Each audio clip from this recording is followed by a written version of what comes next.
Go a little bit of chatting about conspiracy theories for this project slash unit that we're getting involved in humanities class. So for this chunk of notes, or I guess not chunk of notes, video like lecture that I'm going through, I'd recommend that you do have your notes out. There's not a ton of stuff I'm going to have you put into it, but a few guidelines and just kind of a couple key points that'll go into what you're going to be doing probably early next week, or maybe even through most of next week, as you're going to do a podcast about a conspiracy theory of your choosing. So I'll kind of break down some of the components, what I'm looking for, and just give you a little bit more reasoning and some stuff where I'm piggybacking off what we had talked about 2 days ago when watching that TED Talk and talking about why conspiracy theories are like compelling and something that, hooks a lot of people in and have gained a lot of popularity and interest over the years. Here we go. All right. So let me move my mug right there. I'll cut my face off for a minute. All right. Why do we love them? Well, maybe we all don't love them, but I'd say in general, like in broad terms, like in society, conspiracy theories are a pretty darn popular aspect of just like pop culture and in our society.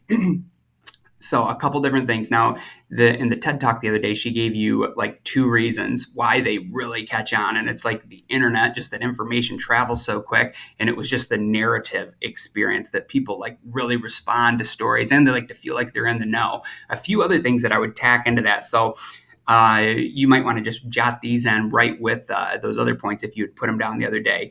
We want to have meaning in things. People struggle with thinking that events just happen randomly. I think the older I get, the more convinced I am that that's kind of like a universal, almost human truth. People always want to say like, well, it was just God's will, or it was his time, or, it happened, all things happen for a reason, which I'm not entirely convinced that that's true. A lot of people believe that. I'm not looking to pick a fight with you on it, like philosophically, but regardless of whether you think things do have a lot of deep meaning and all things happen for a reason or not, there's a strong tendency for humans to want to attribute meaning to things, to think that there is a master plan. And even if it's like the bad guys out there doing it, at least somebody's in control. We hate to think of things as just like randomness is disconcerting, like I said in the slide over here. Number 2, I think most of you in the high school phase of your life would find this true. Humans love gossip and stories. We love kind of like this ties into that being in the know where we have information that maybe other people don't. We want to hear the latest gossip. We want to be patched in. Gossip is often talked about. It's generally considered a negative thing. And you're often told like, don't engage in gossip. But hey, let's be honest. It is a natural human tendency to just love gossip. And most people, whether they're willing to admit it or not, they like to engage in gossip and they like to at least hear it, whether they're spreading it around themselves or not. That might be a different story and a different ethical dilemma, but most people do like hearing gossip. And in a lot of ways, conspiracy theories or the retelling of them do kind of become a gossipy thing. And then the third one, and I think I kind of fall into this category in a big way, I think they're fun. And then sometimes they're true. So that really keeps them going and moving them forward. That, there might be 100 conspiracy theories out there that are totally bonkers and nuts and off the wall, but then one conspiracy theory that seemed a little bonkers, there ends up being a nugget of truth to it. And then like stuff comes out and, oh man, that was proven to be factual. And that really hooks people in and adds fuel to the fire and kind of keeps people engaged. All right, let's move on to the next one. So hopefully you added a little of that in. Now I'm going to, in this one, kind of model what I'm essentially going to want you to do with one of your, with the conspiracy theory that you pick and that you're going to profile and do a podcast on.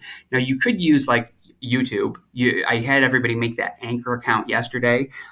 You can just do an audio recording for me, or you can do a video recording. I'm really going to give you the option. If you have Screencastify or any program like this and want to record it how I'm doing, that would work great too. Really, any way you can get me an audio recording where you're telling the story of whatever conspiracy theory you choose will probably be totally fine with me. There's 2 that I said I was going to profile. The Kennedy assassination, which is like, I think that one has spun off more conspiracy theories than any other single event that I can think of in history. And then at some point, either tomorrow or the next day, early next week, I'm also going to do one of like ancient aliens. So a totally different topic. This is an ancient old worlds type thing, and that'll really shift gears. But I don't really care if you take a modern conspiracy theory or something from ancient times or whatever. Find a good conspiracy theory that you're interested in. You're going to be doing some research on it and then doing a presentation kind of like this, probably not as long as mine. But this is more or less what I'm looking for from you. So the Kennedy assassination. All of you that had my U.S. history class know we covered that in a pretty big way. I usually spend several days on it. It's an epic, like cultural, earth-shaking event. If you were alive when this happened in 1963, they say like big events happen once in a generation. Earlier in the year, we talked about the 9/11 attacks and how that was kind of one of those events like in my lifetime. I don't know that we've had any yet in your lifetime, but man, 2020 has been a weird year, and we still have a few months left. So who knows when the next big earth-shaking event like that's going to happen? And I got a feeling, man, might be something like that right around the corner. But if you go back to like the Pearl Harbor attack was kind of one of those. The Kennedy assassination, definitely one as well. My dad vividly remembers like being a sophomore in high school and that coming in over the PA that the president's been shot, and it was just very somber. And he remembers all the details of that day, just like I kind of remember when I heard about the 9/11 attacks. Now, the Kennedy assassination involves sex, murder, treachery, and also very importantly, unknown elements, like just kind of the unknown. We're not sure. We don't feel like we have all the details. There's tons of facts out there. Some of them conflict with each other, but like you also have this unknown element where you're just not quite sure what's happening. There's some circumstantial evidence too. There definitely was a cover-up. That's a pretty legit thing to some extent. Now, some people think it's a major cover-up. So other people feel like it was just some more minor things. But there's definitely some credible theories out there. There's most of them I basically discount. And I'm going to go over just in a nutshell what all the big theories are. Or at least the main avenues for it for the Kennedy assassination, because literally there's like 100 different variations and spinoffs. I'm going to just hit some of the big ones here. And then there is one that I had talked about in my U.S. history class that kind of holds water. And this is most of them I discount and I don't find credible. But there is one that makes me kind of scratch my head and think this one's a maybe. So here we go. Facts that we know about it. And I will want you, whatever conspiracy theory you go over, I want you to present some facts to me. The ironclad stuff that nobody's arguing about. Things that are common ground, whether it's you're a conspiracy person or you disagree with that conspiracy theory. This is the common ground that we can agree upon. So we know it happened November 22nd of 1963 in Dallas, Texas.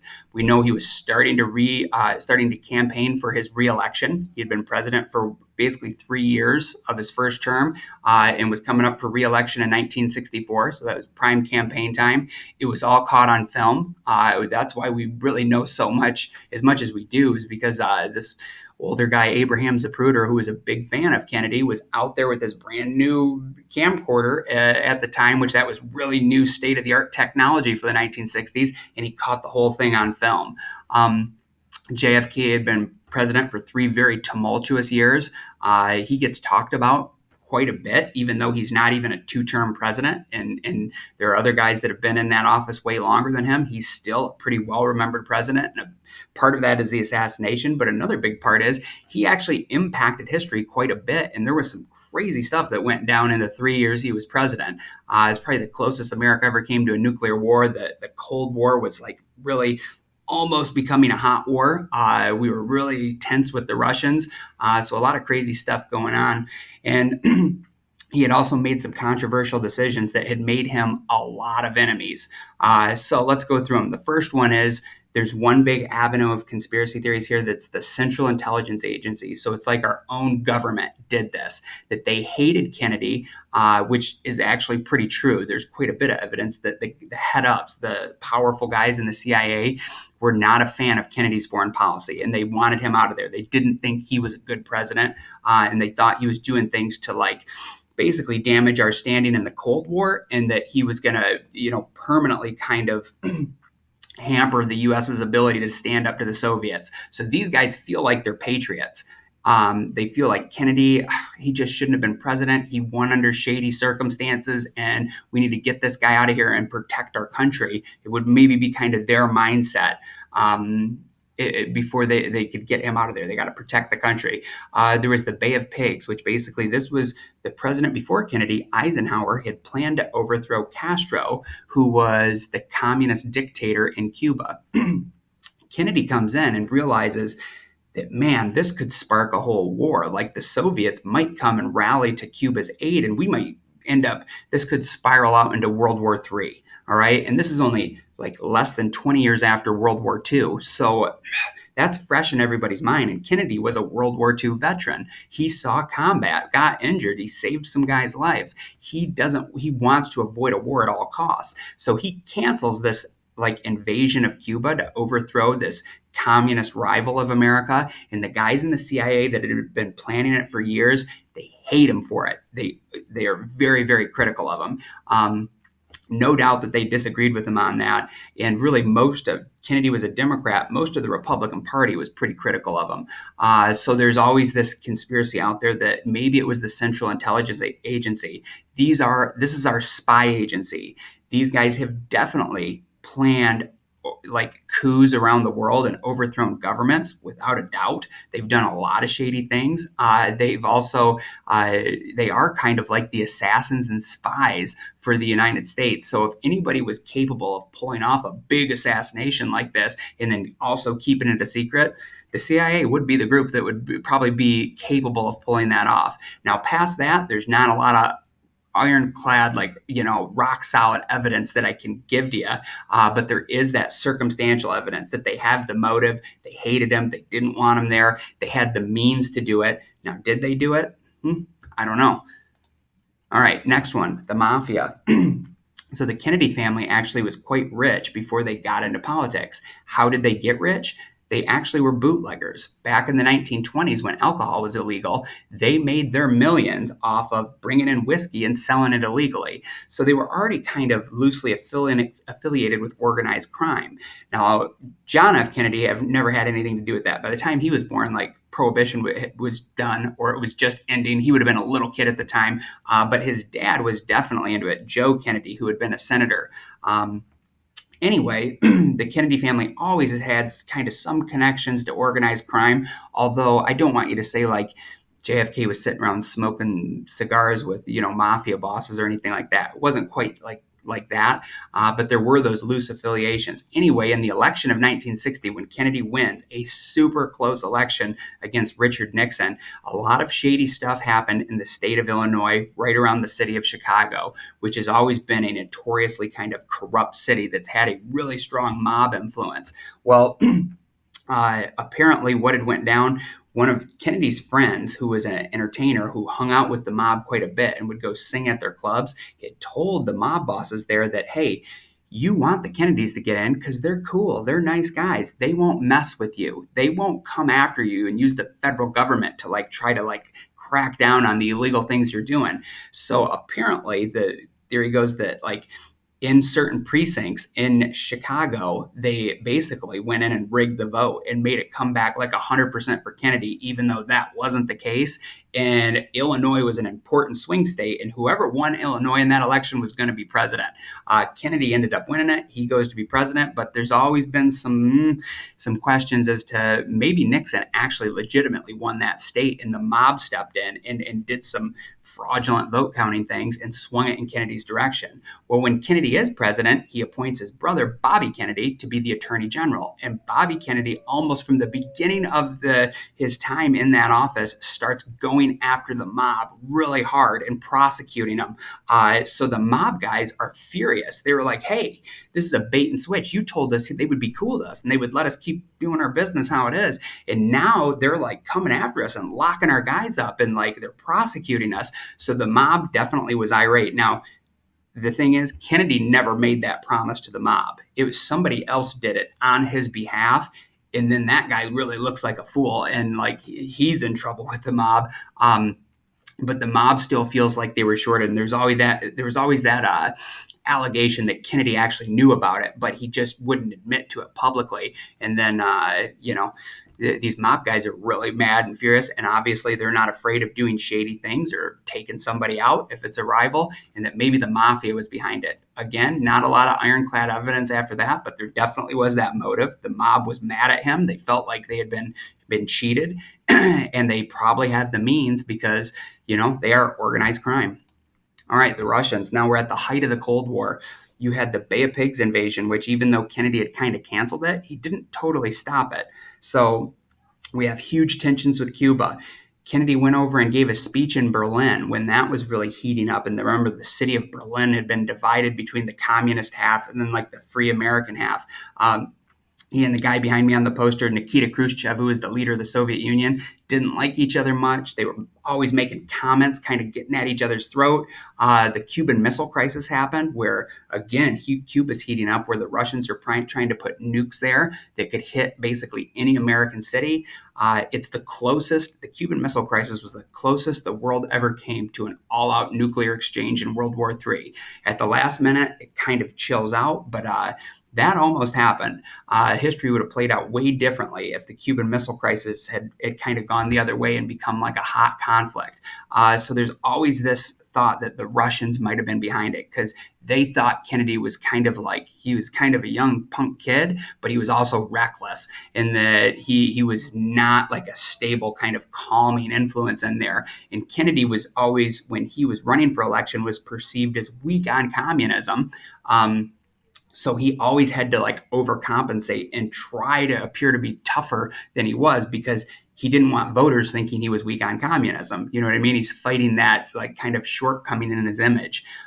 So anyway, Khrushchev and him didn't like each other that much. And it had been long thought that if the Russians were ever going to attack us, there's a good chance they would try to take out as many of our high up officials as they could. President, vice president, generals of the military, secretary of state. They would probably, because honestly, we would have done the same thing. If we were going to attack Russia, we had plans in place where we would try to assassinate a lot of their top officials. So it was definitely thought that they would do the same thing to us. Again, no real ironclad evidence there other than the guy that is the shooter, Lee Harvey Oswald. I thought I had him on this next slide. Sorry. He did live in Russia for a few years. So that's always like kind of a lot of people say is a smoking gun that he got trained by the Russians then and he came back and now he's executing their plan. Now, here's the one that makes me think there might have been an element of truth to this one. There's a lot more Kennedy conspiracy theories out there. I went over a couple of the big ones. This is the only one that I think, man, there might be a little element of truth to this. So the Secret Service agents, I guess, when they were down with Kennedy in Dallas, they had went out partying the night before and were really hungover. That's like a fact. There were a couple new guys on the crew and a couple old guys that were like veterans and had been around for a long time. Anyway, they put one of the brand new guys who was like, was his first like job, his first assignment on the presidential detail in the car behind Kennedy in the motorcade when he was shot. They always had AR-15s under the floorboards ready to go. Safety's off, locked and loaded. They're ready to shoot in case anything went down. And that's true still today. Those guys are definitely armed. They're ready to go. If somebody tries to get to the president, those guys are his bodyguards, right? Well, anyway, the theory for this one goes that Oswald supposedly shot 3 times. You heard a gunshot. The first shot hit nothing. Second shot hits Kennedy right in the neck, goes through his neck, and you can see him in the Zapruder film where he goes up and grabs his throat and he starts bending over. And then the third shot is the kill shot where he's bending over and it hits him right in the head and blows out a big chunk of his skull. Pretty graphic, grisly stuff. If you've never seen the Zapruder film, you should go check it out. It's readily available on YouTube. The theory for this one goes, this conspiracy theory, is that Oswald only shot twice. Even though there was 3 rifle casings up in the school book depository where he was, which was a sniper nest window, often these guys with old bolt action rifles would leave one empty shell casing in there when they were storing it as like a moisture barrier. So the three casings would be the first one, he was just ejecting the old shell, and then he fired two shots. Those both got ejected. And then the third shot everybody heard was actually not fired by Oswald. It was the guy that was in the Secret Service agent that was in the car behind him that didn't intend to shoot Kennedy at all, but he hears these shots and he grabs his AR and he's moving up in the vehicle as it's still rolling, and he's lifting his AR up to see where the fire is coming from. And as he did that, he squeezes off around. His finger accidentally hits the trigger, and he would have been lined up perfectly to hit Kennedy right in the head. Now, other evidence for that one, when Kennedy's head is hit in the Zapruder film, it puffs. It like kind of blows out, and you can see it does a lot of damage and takes out that big chunk of his skull. Oswald was firing full metal jacket rounds, which are a little hunk of metal. Those rounds typically go in and out, an entrance wound and an exit wound, like the one that hits Kennedy in the back of the neck and comes out his throat. That was for sure a full metal jacket round. The Secret Service uses fragmentation rounds or frangible rounds that when they hit something, they splinter into 100 little pieces. The way Kennedy's head, ballistic experts often have said that wouldn't have happened with a full metal jacket round like Oswald was firing, that must have been a second shooter because of the damage it did to his body. And the Secret Service had those kind of rounds. So that theory kind of goes that this guy didn't do it on purpose. He just was in over his head. He freaked out. And as he was trying to do the right thing, he squeezes a round off, hits Kennedy in the head. It's the kill shot. And then the Secret Service immediately goes into cover-up mode because how bad does that look? You're the guys in charge of protecting the president. The president's under attack, and then you do more harm than good. You actually shoot the president in the head mistakenly. That would have been a huge debacle for the Secret Service. And then there's a lot of weird things that happened right after where it seems like guys that had access to the president did some stuff to go hide evidence after the Kennedy autopsy. I don't know. Mr. Fry turned me on to that one, even though he let me down on the guest lecture the other day. He's still a good dude, and I appreciate hearing conspiracy theories from him. He typically believes every conspiracy theory he hears. I typically think everyone's false, but every now and then one like this will kind of hook me, and I'm like, I think that there might be a little something to it. All right. So this one and so on, I think I should have taken it. There's basically I'm making the point that there's a million other conspiracy theories on this. I don't have time to cover them all. I'm already going too long, but I hit a couple of the big ones. For you, when you go to make your presentation on whatever conspiracy theory you choose next week, the things that I'm looking for you, the basic components, I want to see the hook. What about it is interesting? Hook my interest on it. Okay. Second one, I'm looking for a motive. Like in each one of those, I kind of gave you the motive for why that particular group would want to see Kennedy out of the way. Or then the last one that I think is legit is kind of just like a random circumstance one. There really would have been no motive for that other than them covering it up afterwards. And then the third one is the evidence. What can we agree on? What facts do you have? Whether we agree on it or not, what are the evidence and facts, and what do you have there? All right, hopefully you enjoyed that. I'll be coming with an Ancient Aliens one soon. Probably be posting that next Monday, so sit tight. Yeah, and if I don't have any more videos out till then, have a great weekend, everybody.